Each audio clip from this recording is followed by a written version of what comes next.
Hey guys, welcome back to your review channel. Today I'm looking at a SSD drive from Samsung. This is the 4 TB version. I've been going through every year, getting new ones every year as I use them up, and something a little bit faster, a little bit better, and the prices have gone down. Last year this price was probably $600-700.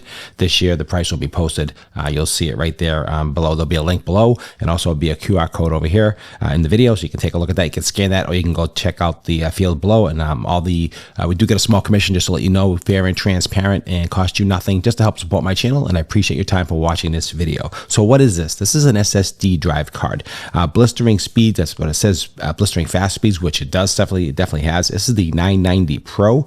This is the like I said, a 4 TB NVMe M.2 SSD drive. That's what this is exactly in this box. Do a quick unboxing. I'm going to show you the drive. I'm going to put it in what I recommend for a drive, and I did a video on that, and I'll leave a link for that as well. And also we'll take a look at the unboxing real quickly. So I did get this.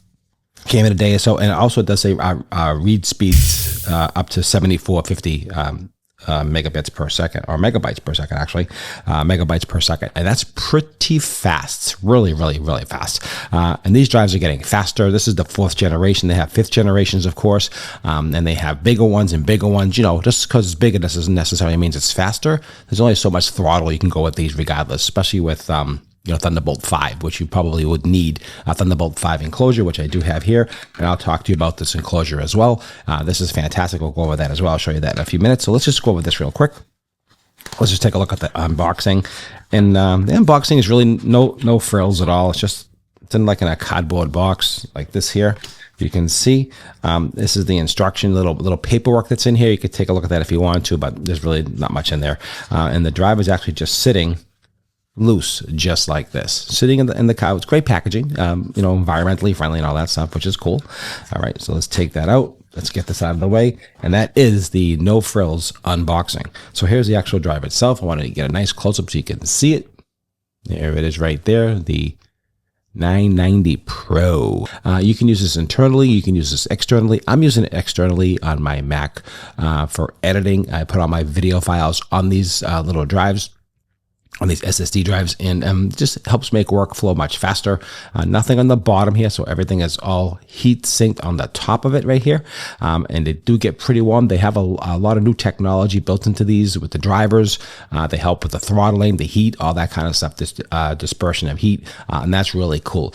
So this is a really cool looking drive. I like the way it looks, and we're going to do a quick test on this, so stay with me and stay tuned. So, but this is what it looks like. Not much to it. I mean, it has all the specs, as you know. Like I said, it has up to 7,400 megabytes per, I keep saying megabits, megabytes per second for high-end computing, gaming, heavy workloads. So if you're editing all day, if you're gaming all day, you need something like this to really, it's not necessarily about the speed, it's more about the reliability. It comes with a 5-year warranty, which is really cool. So I think so far, I'm pretty happy. This is the overall pick on Amazon. Overall pick, and I try to buy direct as best as possible. There's a lot of fakes out there, so just be careful of all that stuff. Don't buy the cheap ones on all the other third-party sites. You know what I'm talking about, and they're not going to work as well. They're gonna fail on you. So spend a little bit more money and have reliability. So this is what it looks like, and this is really cool. I like that. And let me show you the enclosure. What I'm going to use, it is a Thunderbolt 5 enclosure. I use a fanless one. Let me just show you that one real quick. Okay, so I used a Qwiizlab. This is a fanless external drive. You can see it's really thick, really heavy, a lot of aluminum here. I definitely recommend something like this. I had the fanless ones, and I'll do a review of the different enclosures that I received over the last year or so.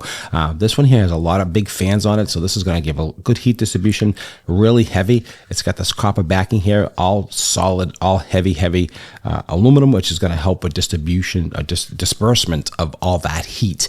So between this management and the actual chip management of the heat, it should be really good. Should be no issues with throttling whatsoever.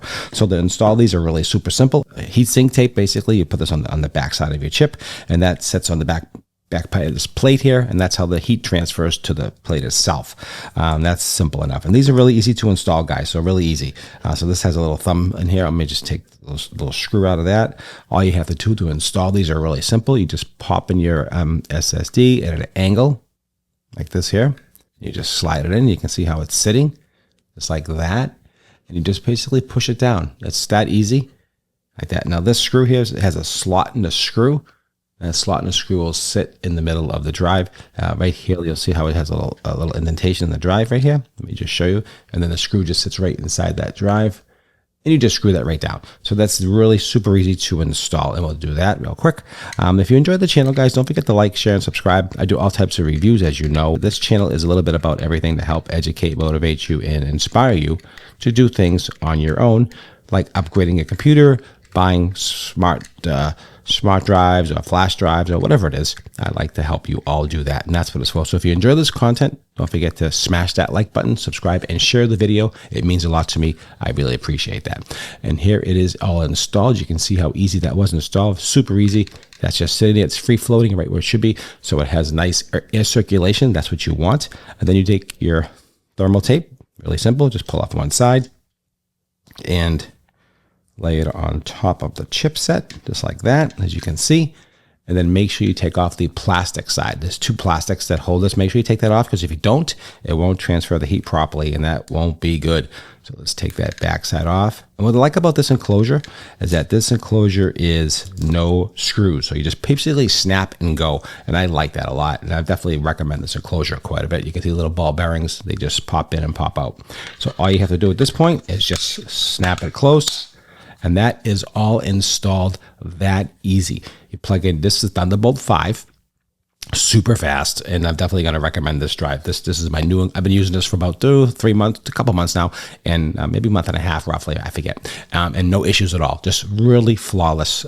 So between the SSD drive and the enclosure, you should be in really good shape for external use. If you want to put it in your computer, it's a whole different ball game. You know, it's much faster on the motherboard, and you know how all that goes. But for external, I'm definitely going to recommend this. Okay, let me plug this in my computer. Format this best for your computer, Mac or PC. I already formatted this already. I was just testing it, make sure everything was working correctly. And let's show you some of the speed tests. Hey guys, you can see here, I have it installed in my computer right here. Here is the drive. I plugged it in, automatically recognizes it. It's already formatted. And then when you do, you just select your drive that you want to test, like that. And also we'll do a 5 gigabyte as far as the stress load, that it gives it a lot of stress on the drive. And then we'll just hit start, and that's pretty much it. So we're going to see how much this is performing. Now my other drive, I have an older drive. I had a Western Digital drive, and that one was a little bit slower, not a lot slow, a little bit slow, but only 2 terabyte. This is the 4 terabyte version, and you can see in the screen here, it's getting over 3,100 megabytes per second on the write, and on the read, a little over 3,100 megabytes on the read. So the read and write are doing really, really well. Now the drive itself is performing beautifully, as you can see here, no issues at all. The drive, this is getting warm, but not super hot. So let's just let this run for a few minutes. I'm going to do a test, and that's the only best way to do it, is just to see how it's performing. That's the only way to really do that. I have a heat scanner here, and we'll just get a quick reading to see where we're at right now. So approximately 82 degrees. That's where it's at right now. And that's that's cool, actually. Let me do the bottom here. It's 83, 84, 83, 84. Let's do the top again here. 82 in the top. So I'm going to let this run for maybe about 5 minutes. I'm going to just do a quick cutaway. I'm going to come back, and we're going to see if this is getting warm, how it's managing the heat. It's got, like I said, a ton of technology built into this chipset. This enclosure here, I think these two together are a winning combination. That's why I recommend this enclosure here. It's got fantastic heat dispersion. It just handles it really well. And then the chipset, and you can see how well it's performing. Actually, it's actually going faster as it's warming up. This is unbelievable how fast this drive is. Now it's almost at 32 megabytes per second, and the read 31 solid. The write is almost 32, and the read is 31. Over 3,100, and that's just really lightning fast for an external drive. Thunderbolt 5 enclosure. I have an older Mac. This is only Thunderbolt 4. I guarantee with the newer Mac, Thunderbolt 5 ports, this thing will be going even faster. So that's really amazing technology. All right, I'm going to cut right back in about 5 minutes, and let's see what the temperatures of this drive. Stay tuned. Hey guys, this has been running for about 10 minutes now, and it's warm. It's performing beautifully. It's not hot at all. There's no fan, there's no noise. It's not throttling whatsoever. Do a quick heat test again, and we're running around 90 degrees Fahrenheit, and the backside is around 90 91, 92, 85. It's just all over the place there. You can say about 91. So 91 on the bottom, 90 on the top. You can see this thing is performing beautifully. This is a fantastic enclosure. This is a great drive. Definitely going to recommend both of these things, but this drive is awesome. So if you're looking for really good reliability, super fast speeds, as you can see here, running consistently at right at 3100, almost at 32, and the read is 3100. Those are fantastic, consistent speeds. All with the 5 I think it was 5 gigabyte we did on the stress test load. Double check on that on the hold on that there. Yeah, 5 gigs on the stress. Fantastic. So this is a great drive. Definitely going to recommend this, guys. So go ahead and pick this up. You're not going to go wrong. You'll be very happy. I love the Samsung chipsets. They're really good. It's got the nickel plating for the thermal control. It's got so much technology. They're getting better and better and faster and faster. So this one, go ahead, pick it up. You can see here the proof is in the pudding. It's just performing beautifully, no issues whatsoever. And the temperature, it's just not doing it. It's just really right where it should be in that sweet spot. It's not getting any hotter. It's just absolutely perfect. It really is. I'm pretty shocked. I would expect the bottom to be a little bit hotter. That's where the thermal pad is. So I expect that to be warmer. But it's just managing it really super well. All right, that's what I have for you guys. If you enjoyed the video, don't forget to like, share, subscribe to the channel. I really do appreciate that. That's how I grow my channel. I hope I brought you a little bit of value, a little bit of insight regarding these Samsung chipsets. I love them. I recommend them. I appreciate your time. Thanks for watching, and make it a great day.